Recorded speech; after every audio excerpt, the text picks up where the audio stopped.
آشور اور بین النہرین کے علاقوں میں فول میناتا کی 12ویں بٹالین کے اعلیٰ کمانڈر کے نمائندے پروکنسول آنتونوس فیلکس کی شکایتوں کی سماعت ہے۔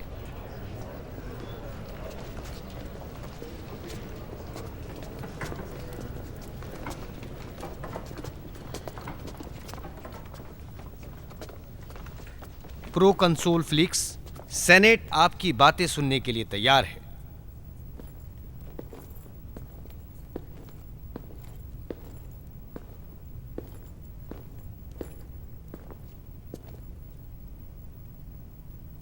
صدر محترم اور سینٹ کے معزز ممبران، بہت افسوس کی بات ہے کہ آج مجھے مجبوراً سینٹ کا بہت قیمتی وقت لینا پڑا، اور اسی طرح سینٹ کے معزز ممبران، برائے مہربانی موضوع سے باہر نہ جائیں۔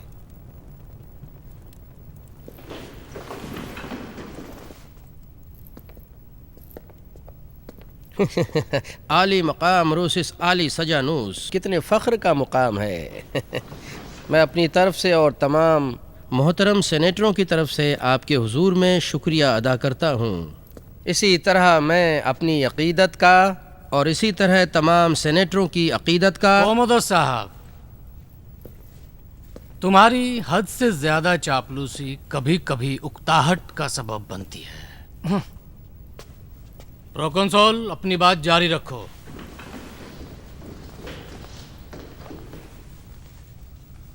میں آج یہ کہنے آیا ہوں کہ روم کے اقتدار کے حدود میں ریاست فلسطین کے حالات خطرناک ہیں اور ہمارے پروکراتور کے قابو سے باہر ہیں، اور اسی وجہ سے وہاں اب یہ نوبت آ گئی ہے کہ ایک شریف شہری اور لائق جان نثار کمانڈر کی دن دہاڑے توہین کی جا رہی ہے۔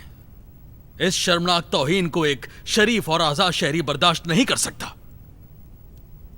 مجھے اس بات کی پوری امید ہے کہ میری باتوں پر آپ غور فرما رہے ہوں گے۔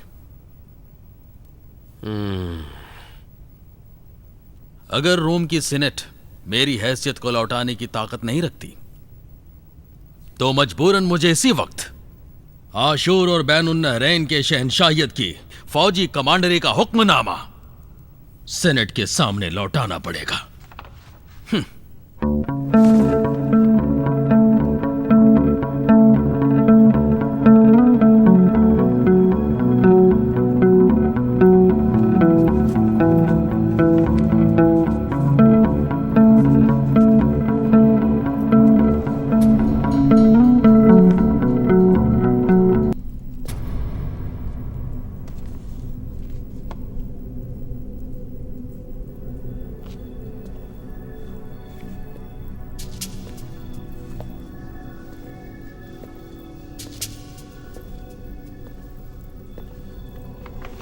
جناب سجانوس،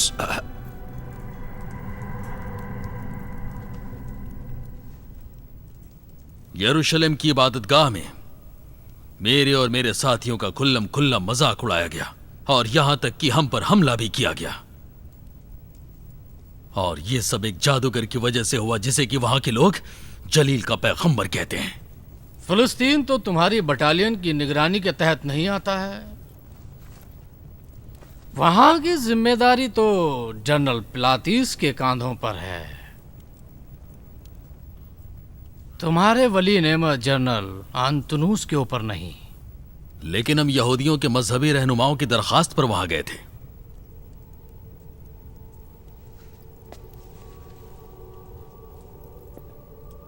تم نے کہا کہ یروشلم میں مخصوص فوجی دستے کو یہودیوں کے مذہبی رہنماؤں کی درخواست پر بھیجا گیا تھا، جبکہ وہ تمہاری چھاونی کی حدود سے باہر کا علاقہ ہے، نہیں کہا؟ تو کیا یہ اچھا نہیں ہوگا کہ جلیل کے جادوگر یا وہ جو کچھ بھی ہیں ان کی باتوں کی بجائے عظیم الشان محل بلکہ عظیم الشان عبادت گاہ کے بارے میں ان معزز سینیٹروں کو کچھ بتاؤں؟ کیا آپ لوگ سمجھ رہے ہیں نا؟ البتہ شہنشاہ کے خاص جاسوسوں نے اس سے پہلے بھی کئی بار تمہارے اور تمہارے قدر شناس جنرل بیتریوس کے درمیان موجود گہرے تعلقات کی خبر دی ہے، اور فلسطین میں امن و امان قائم رکھنے کے سلسلے میں تمہاری کوششوں اور وہاں کے مقدس خزانوں میں موجود سونے چاندی کے انباروں کی تفصیل بیان کی ہے. کیا تم اس بات سے اتفاق نہیں رکھتے؟ جناب پروکنسول، مہربانی کر کے اس بابرکت عبادت گاہ سے متعلق ہمیں مزید بتائیے. میرا خیال ہے کہ یہ موضوع دل انگیز لمحات اور ہمارے دلی جذبات سے زیادہ قریب ہے. جس سوال نے میرے ذہن کو پریشان کر رکھا ہے، شاید تمام معزز سینیٹروں کو بھی گدگدا رہا ہے، وہ یہ ہے کہ ہیکل سلیمان کی سالانہ آمدنی کتنی ہوگی؟ یروشلم کی عبادت گاہ کی سالانہ آمدنی 10,000 تالانت سے بھی زیادہ ہے. تعجب ہے. یہ رقم تقریباً پکے حساب کے مطابق 10,000 کتنی زیادہ آمدنی ہے. اس دولت میں اس سمندر سے شہنشاہ کا کتنا حصہ ہے؟ پیچیدہ مسئلہ تو یہی ہے کہ کسی کو بھی صحیح سے نہیں معلوم کہ ان کا سالانہ حصہ کتنا ہے. کوئی بھی نہیں جانتا. ابھی کچھ دیر پہلے ہی تم نے یہودی عبادت گاہ کی سالانہ آمدنی 10,000 تالت بتائی تھی. کیا ان دونوں باتوں میں تضاد نہیں؟ میں نے تو سالانہ آمدنی کی کم سے کم مقدار بتائی تھی، اور یہ جو مقدار تھی وہ بھی تقریباً ایک اندازے کے مطابق ہی تھی.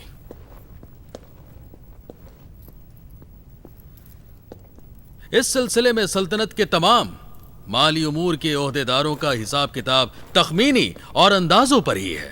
مطلب یہودی کاہنوں کی شورا نے اصل حساب کو چھپا رکھا ہے. انہوں نے جعلی حساب بنا کر عبادت گاہ کی ساری دولت کو لوگوں کی نظروں سے دور رکھنے کی کوشش کی ہے. فی الحال فلسطین کی بد امنی میں امن و امان کا نہ ہونا اس عظیم دولت کے لیے ایک بہت بڑا خطرہ ہے.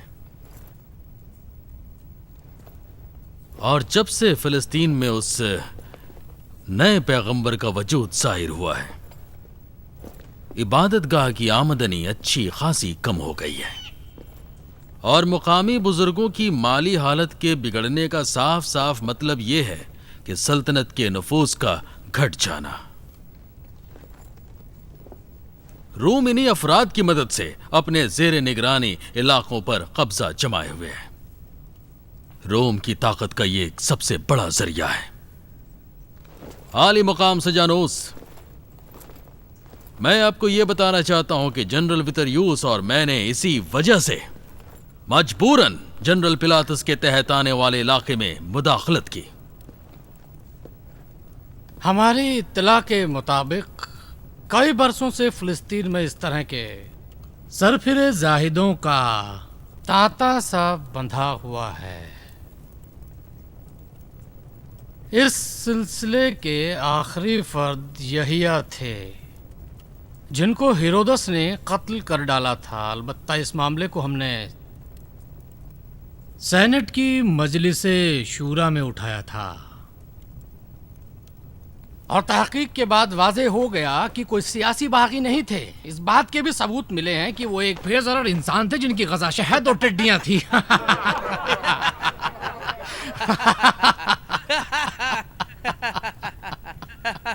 اب جناب پروکنسول، آپ ہی بتائیں کہ حقیقت میں یہ آدمی کیا ہے؟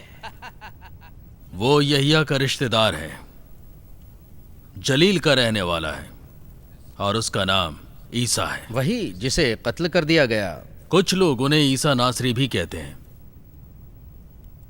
جب سے اس نے سر اٹھایا ہے روز بروز بڑھتا جا رہا ہے. اکثر یروشلم، یہودیہ اور جلیل کے علاقوں میں ہلچل مچی رہتی ہے. وہ کیا چاہتا ہے؟ وہ ایک خطرناک باغی ہے. باغی؟ کس طرح کا؟ سینٹ نے 2 مہینے پہلے ہی جنرل پلاتس کی درخواست پر اس شخص سے متعلق 2 خصوصی قانون وضع کیے تھے. کیا تمہاری نظر میں سینٹ اور سزانوس بھی باغی ہو گئے ہیں؟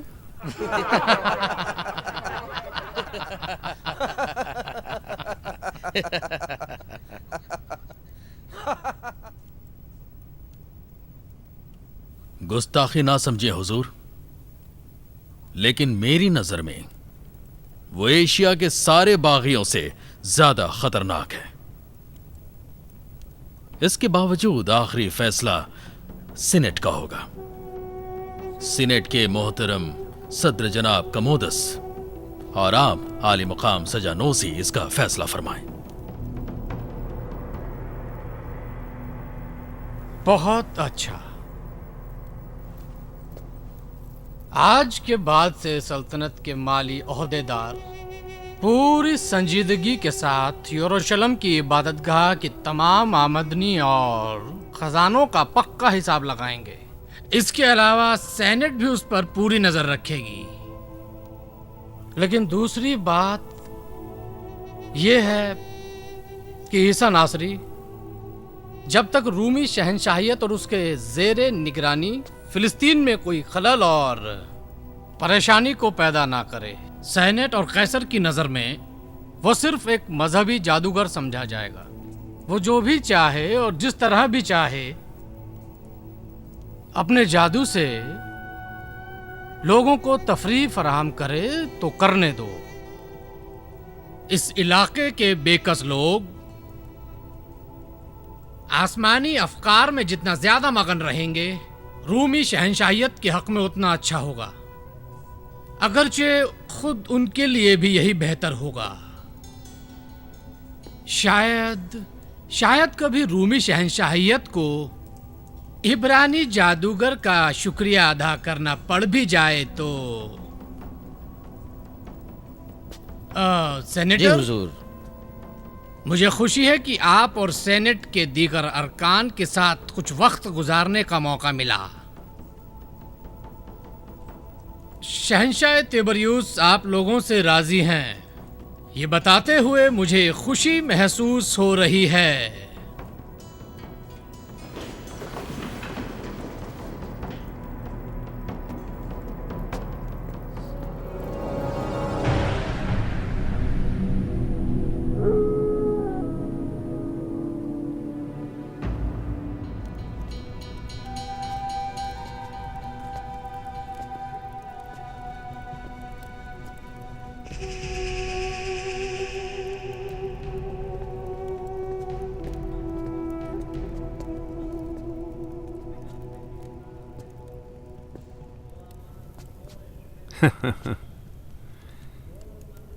ڈرو نہیں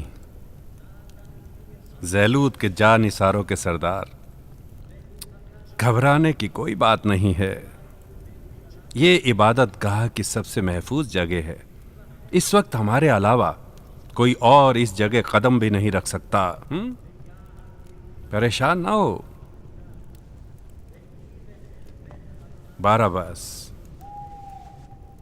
تم ایک زیلوت ہو اور عوام کے بقول مقدس جانثاروں کی انجمن کے رکن۔ میرے لیے خوشی کی بات ہے کہ آخرکار کاہنوں کی محترم شورا ہماری انجمن کو اس کے صحیح نام کے ساتھ یاد کرنے کو تیار ہو گئی۔ میں نے تمہیں پرانی باتوں کے شکوے سنانے کے لیے نہیں بلایا۔ بہتر یہی ہے کہ مطلب کی بات کریں۔ اگرچہ سخت درین کے تمام ارکان نے دستور کے مطابق تمہاری تائید نہیں کی ہے، لیکن ہمیشہ ہم نے دیگر ذرائع سے تمہاری حمایت کی ہے۔ مجھے ان باتوں سے کوئی دلچسپی نہیں ہے، لیکن اب تو دلچسپی لینی پڑے گی، کیونکہ ہم دونوں کا ایک مشترک دشمن ہے۔ تمہارا مطلب عیسیٰ ہے؟ بالکل ٹھیک۔ اچھا بتاؤ، اس کے بارے میں کیا نظریہ ہے؟ دراصل میں تمہارا نظریہ جاننا چاہتا ہوں، تہہ دل سے جاننا چاہتا ہوں یہ سب۔ بولو۔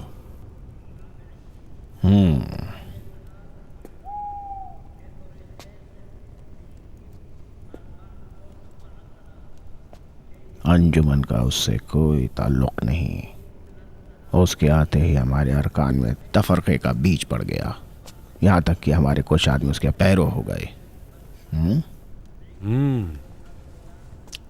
عجیب ہے، عجیب۔ ان کو روکا کیوں نہیں گیا؟ کوئی فائدہ نہیں تھا، ان کے دماغ کو خراب کر دیا گیا تھا۔ ناصری جادو کرتا ہے، میں ثابت کر سکتا ہوں کہ وہ جادو کرتا ہے، ورنہ وہ جو کام کرتا ہے وہ سب ناممکن ہے۔ یحییٰ بھی نبی تھے، لیکن انہوں نے کسی معجزے کا دعویٰ نہیں کیا۔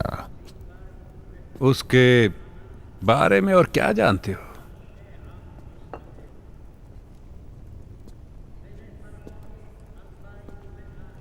یروشلم میں روزانہ کسی نہ کسی جگہ فتنہ کھڑا کر دیتا ہے۔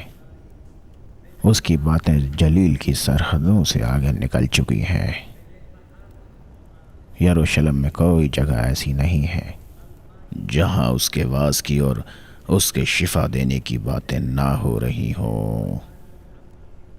جیسے لوگوں کو پتہ چلتا ہے کہ عیسیٰ ناصری یروشلم میں داخل ہو رہا ہے، ویسے ہی لوگ دیوانہ وار اپنے مریضوں کو اٹھا کر عیسیٰ ناصری کے پاس لے جاتے ہیں۔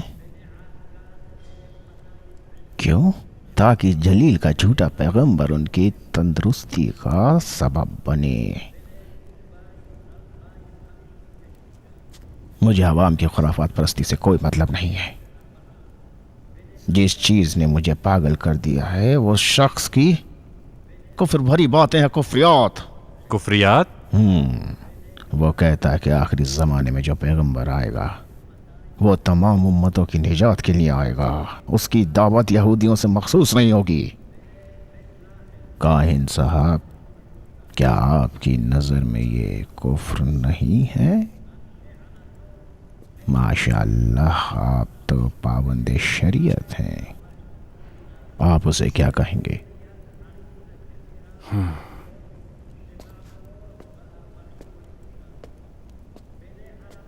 یہ تو خاص بات نہیں، اس نے تو اس سے بھی بدتر کہا ہے۔ ہمیں یعنی ہارون کے جانشینوں اور موسیٰ کی شریعت کے خادموں کو، سخت درین کی مقدس شورا کو، 71 پارسا کاہنوں کو ناگزادوں کا لقب دیا ہے۔ سلیمان کی مقدس عبادت گاہ کا نام چوروں اور شیاطین کا غار رکھا ہے۔ کیا یہ تم جیسے باعزت جان نثار یا باعزت زیلوت کی توہین کے لیے کافی نہیں ہے؟ کیا تم موسیٰ کی امت کے محافظ نہیں ہو؟ کیا تم زیلوت لوگ یہ نہیں کہتے تھے کہ اسرائیل کی امت ایک مسیحا کی آمد کی منتظر ہے کہ جس کے آنے سے اغیار کے شر سے نجات ملے گی؟ کیا تم نے ان کے عقائد کے لیے خود کو خطرے میں نہیں ڈالا اور رومیوں کا قتل نہیں کیا؟ کیا اب تک تمہیں اس کا کچھ فائدہ ہوا؟ بولو، بتاؤ مجھے کہ تمہیں اس کا کوئی فائدہ ہوا؟ پتہ نہیں۔ تمہیں پتہ نہیں لیکن میں سب جانتا ہوں۔ اس سے بہتر راستہ بھی ہے باراباس۔ اس وقت تمہارے پاس بہترین موقع ہے، تم اور تمہارے ساتھی انہی علاقائی لوگوں کے ساتھ مناسب موقع کی تلاش میں رہو۔ شاید لوگ کچھ دن اس ناصری کے شیطانی ہتھ کنڈوں کے جادو میں آ جائیں۔ پہلے مرحلے میں تو تم لوگ در پردہ اس آدمی سے مقابلہ کرو۔ زیلوت افواہوں کی طاقت کو ہلکا مت سمجھو، مگر شرط یہی ہے کہ اپنے خنجر کی طاقت کی طرح سے ہی اس ہنر سے بھی اچھی طرح واقف ہو جاؤ۔ کس طرح کی افواہیں؟ اس کی جڑ تک جاؤ اور اس کے اصلی حسب و نسب کو دیکھو، اس کی ولادت کے واقعے پر انگلی اٹھاؤ۔